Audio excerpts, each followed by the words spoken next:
In the summer of 1963, a woman in her mid-40s sat in the next room of her Virginia farmhouse while her husband went to his bedroom, loaded a shotgun, and shot himself in the head.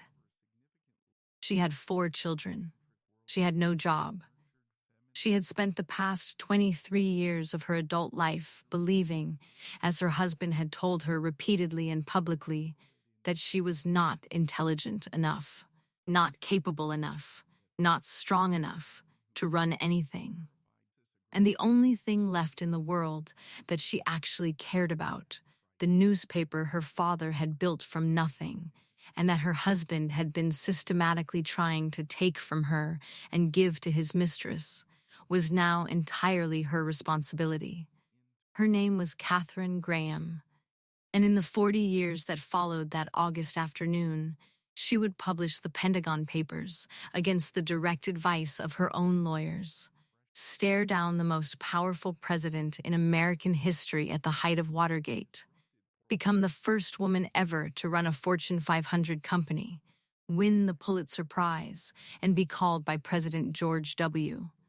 Bush, at the time of her death, the First Lady of American journalism. But that is the ending of the story. Before we get there, we need to go back to the beginning. Because the woman who changed American journalism was not born confident. She was not born believing she was capable of anything. She was made that way, slowly and painfully, by decades of being told the exact opposite. This is the story of Katharine Graham, and it begins not in a newsroom, but in a marriage that nearly erased her. Before we go further, if stories like this move you, stories about women who were underestimated and then changed history, hit subscribe and turn on notifications. Every week on Behind the Pearls, we open the locket on a woman the world never fully understood. Now, back to Katharine. Katharine Meyer was born on June 16, 1917, in New York City, the fourth of 5 children of Eugene Meyer and Agnes Ernst Meyer. Her father was one of the most formidable figures in American finance, a spectacularly successful investment banker who had made his fortune before most of his contemporaries had finished building theirs, and who later served as chairman of the Federal Reserve. Her mother was a prominent public intellectual, a political activist, and a passionate collector of friendships with the great minds of the era, counting Thomas Mann and Adlai Stevenson among her close personal circle. From the outside, it was an extraordinary household to grow up in. From the inside, it was a household where the parents were so consumed by their own considerable ambitions and social lives that the 5 children were raised largely by governesses and household staff. Katharine later wrote, with characteristic honesty, that her parents gave their children the advantages of great wealth, but also led very busy lives of their own.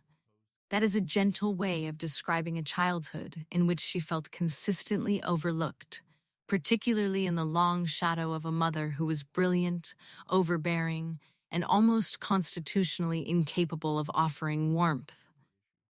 Agnes Meyer made her daughter feel, from a very early age, that she was the less impressive of the two.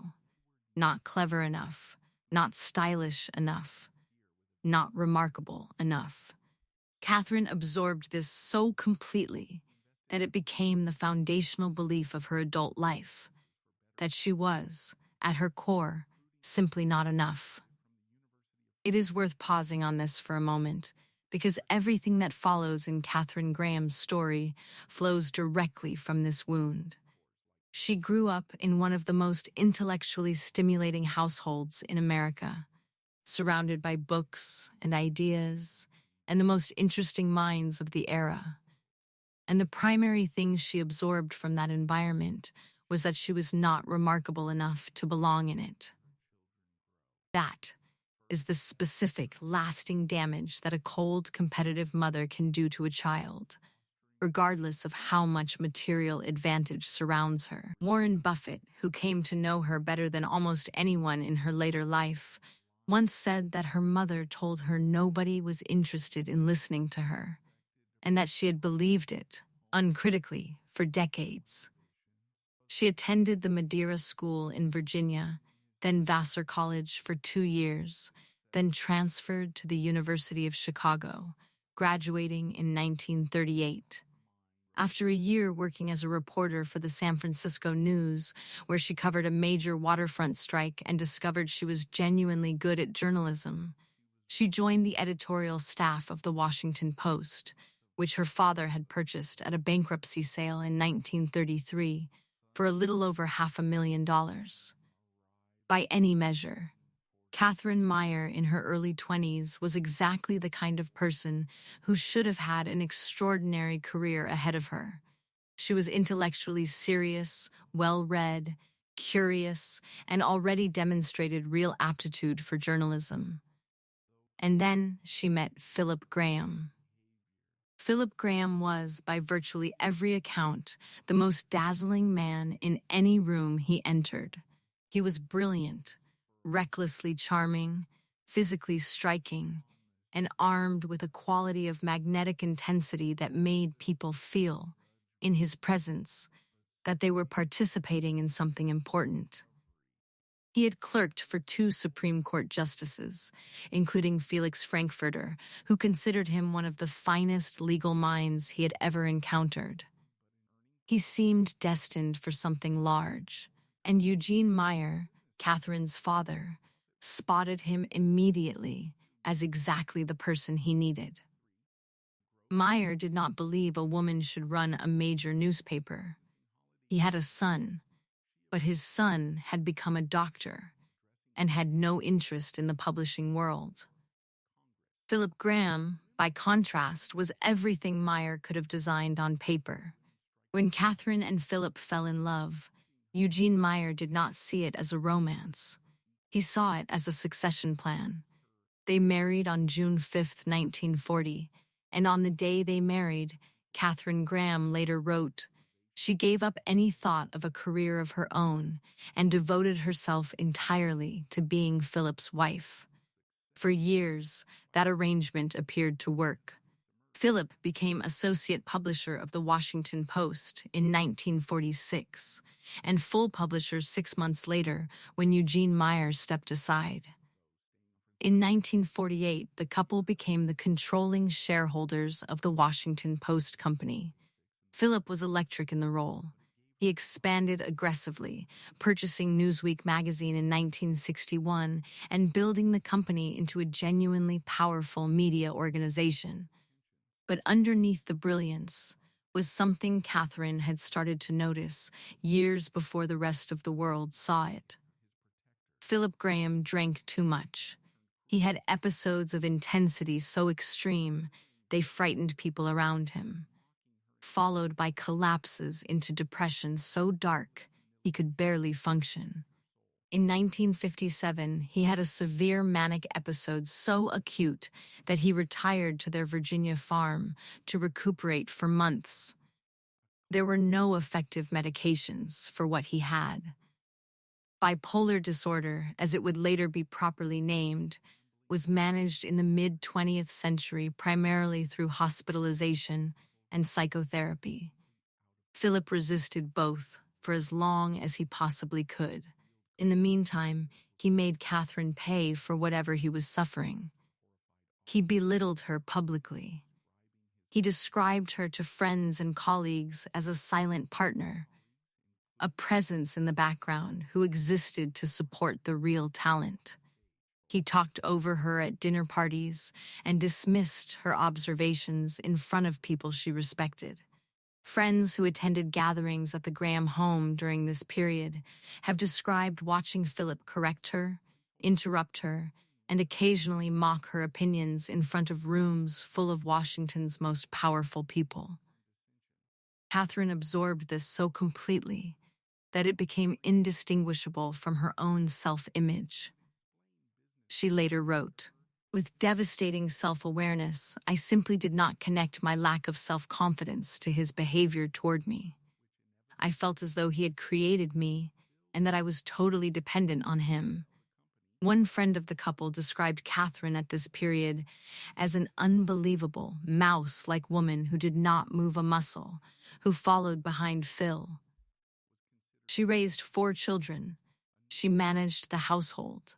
She attended the functions. She hosted the dinners. And she watched her husband become, year by year, simultaneously more brilliant and more destructive. What made this particularly cruel was that Philip Graham was in the years of his best functioning, genuinely extraordinary at his job. He expanded the Washington Post company aggressively, purchased Newsweek, brought the paper to national prominence, and was regarded by many of Washington's most powerful figures as one of the most gifted minds in American journalism. The damage he did to Katharine was not the damage of a mediocre man dragging her down with him. It was the damage of a brilliant man who happened to do that alongside everything else, and who left her when he was gone, not only in grief, but in the impossible position of following someone the world considered irreplaceable. In 1962, the marriage reached its crisis point. Through the Washington Post company's Newsweek arm, Philip had met a young Australian journalist named Robin Webb. He began an affair with her that he made no serious attempt to conceal from Katharine. Katharine discovered it by overhearing a phone call. The discovery, she later wrote, caused her total devastation. But the affair was only the surface of the catastrophe.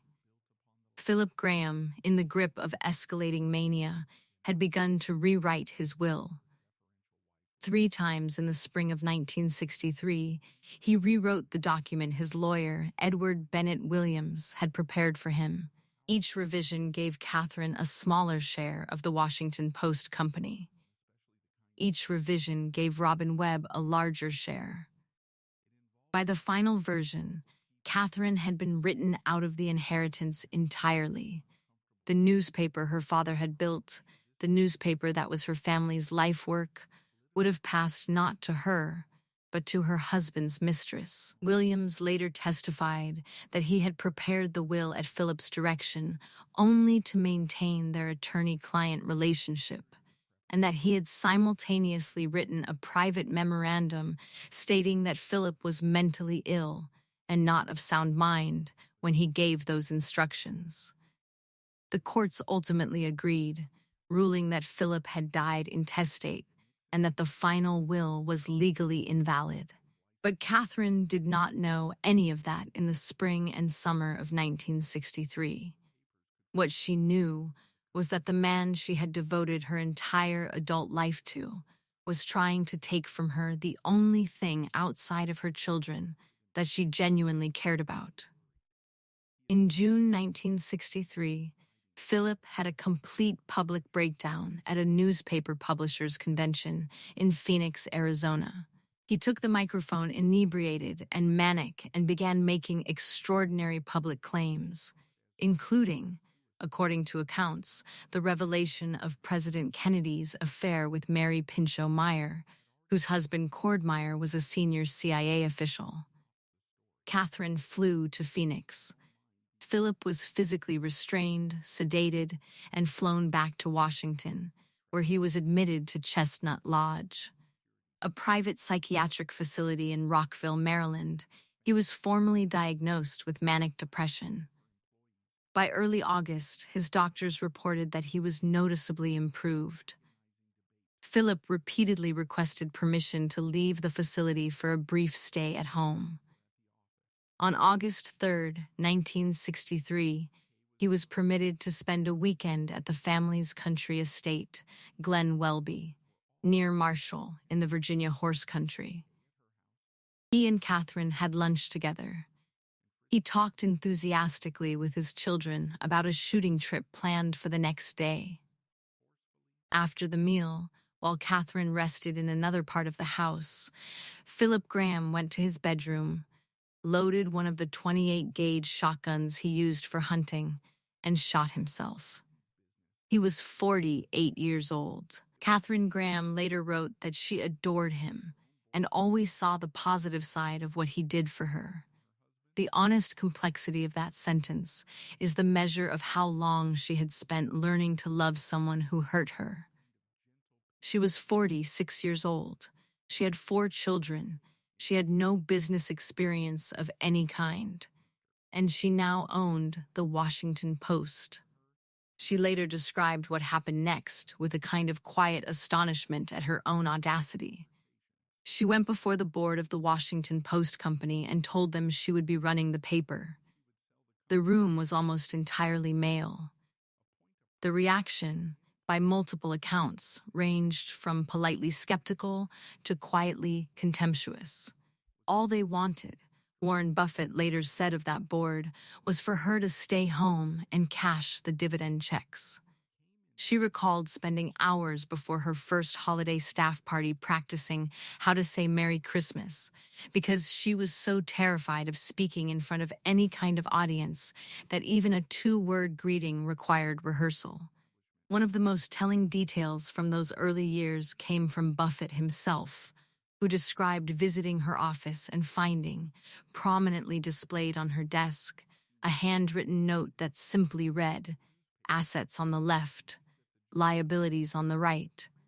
She was teaching herself basic accounting while simultaneously running one of the most important newspapers in the country.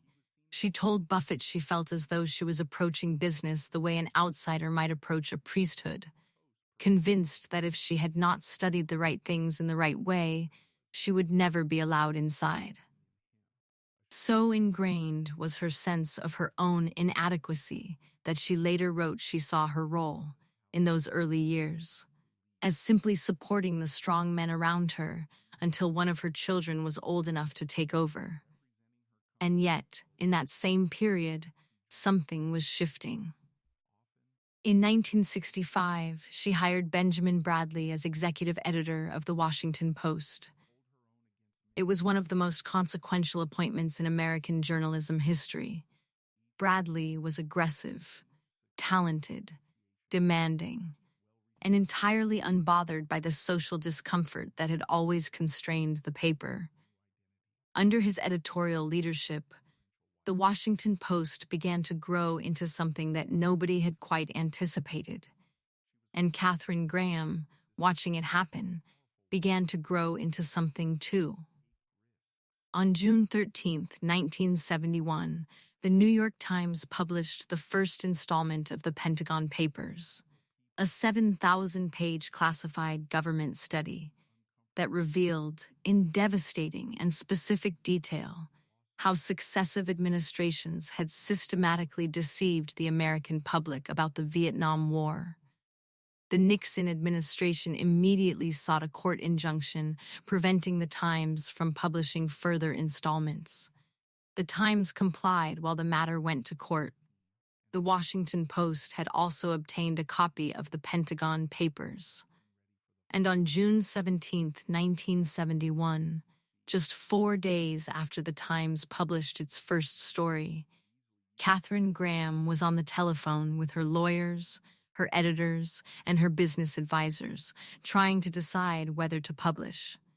She had just taken the Washington Post Company public on the stock market. The company had gone public on June 15th, literally 2 days before this decision landed on her desk. Her legal advisors told her that publication could expose the company to criminal prosecution under the Espionage Act. Her business advisors told her that publication could destroy the newly public company, invalidate the stock offering, and potentially end the Washington Post. Ben Bradley and his editorial team wanted to publish. The lawyers wanted to stop. The business side wanted to stop. And Katharine Graham sat at the center of it all. A woman who had spent 23 years of her marriage being told she was not capable of making important decisions. She later described the moment with one of the most honest sentences ever written about an act of editorial courage. "What I essentially did was to put one foot in front of the other, shut my eyes, and step off the edge." She said, "Let's go. Let's publish." The Washington Post ran the Pentagon Papers. The Supreme Court ultimately ruled, in a landmark decision, that the government could not prevent publication. The New York Times and the Washington Post had both defied the Nixon administration, and both had won. It was the moment Katharine Graham found her voice.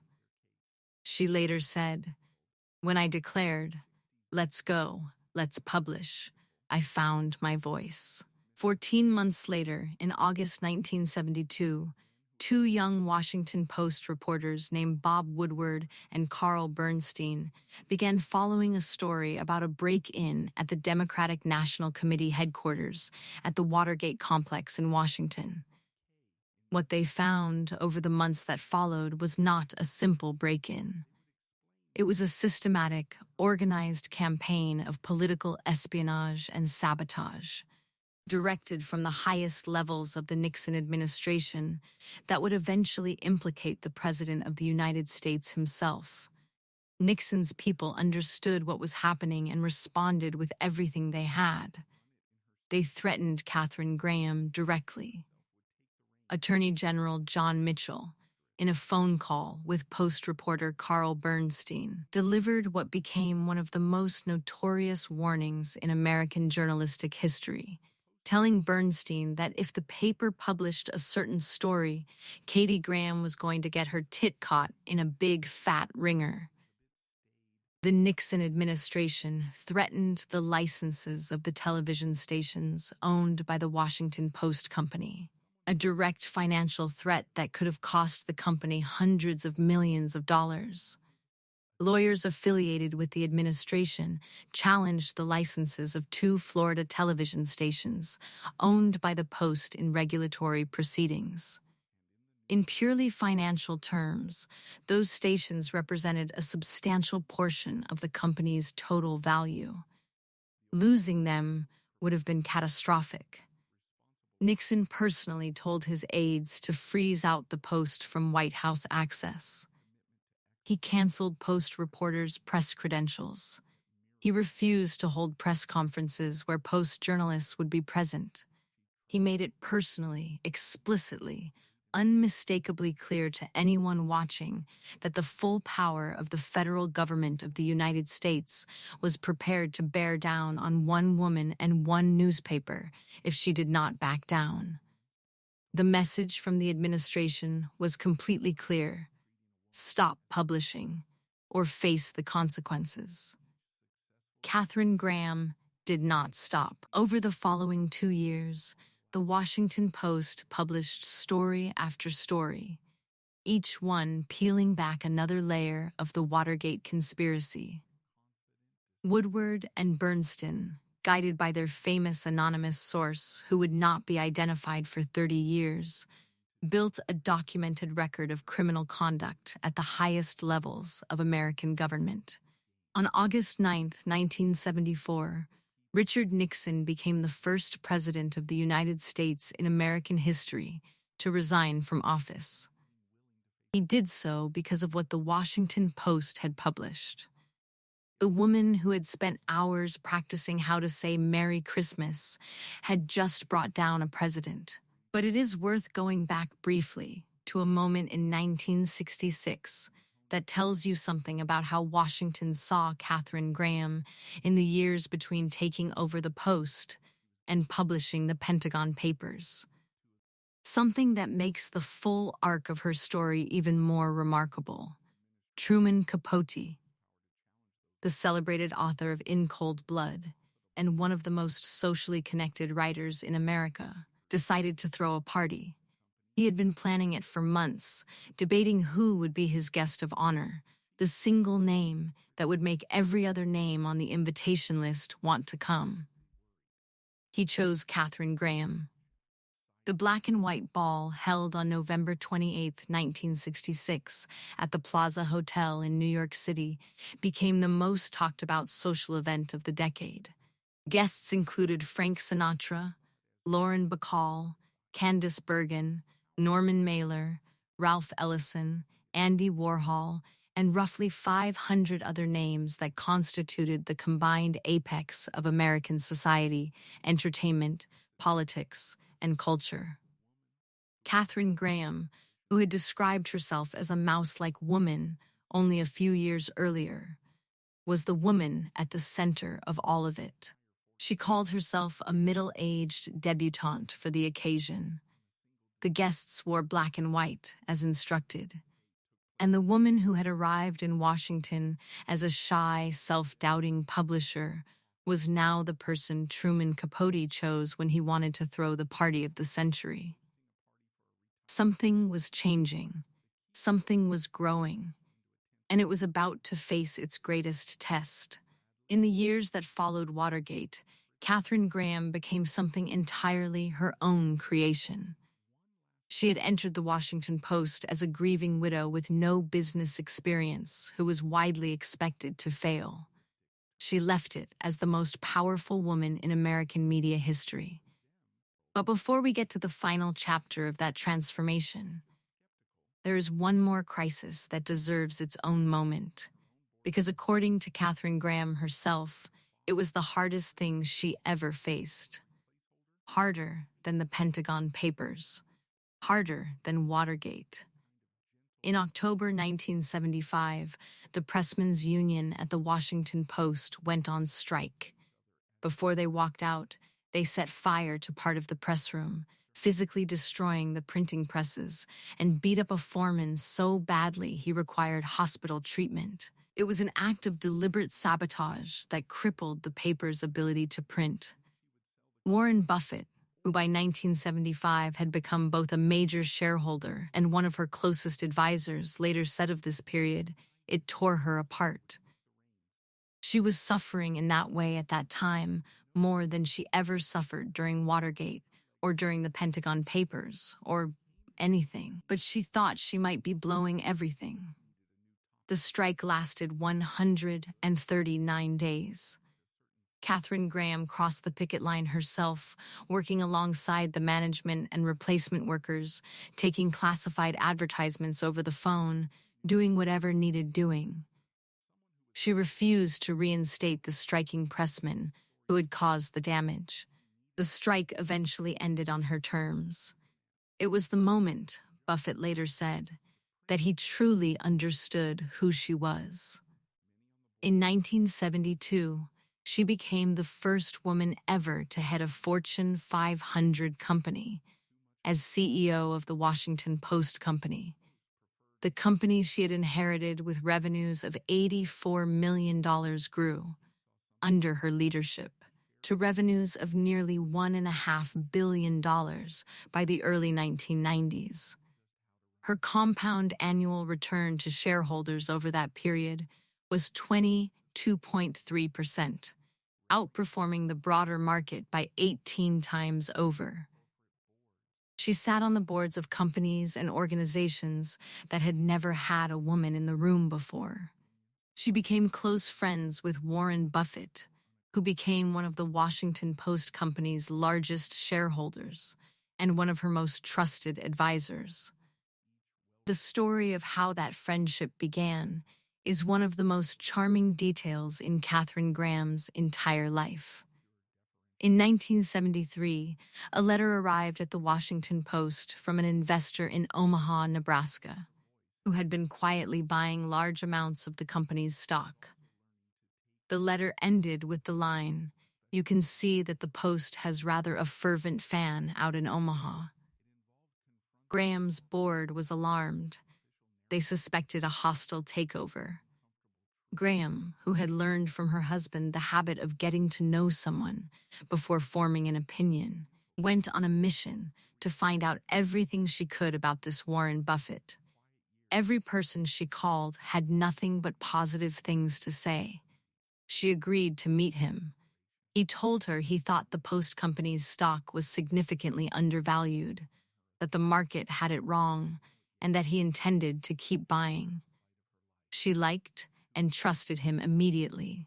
He then sent her a letter pledging never to purchase another share without her personal approval, and signed a document to that effect. It was an extraordinary gesture from an investor of his standing, and it was the beginning of a friendship that lasted until her death.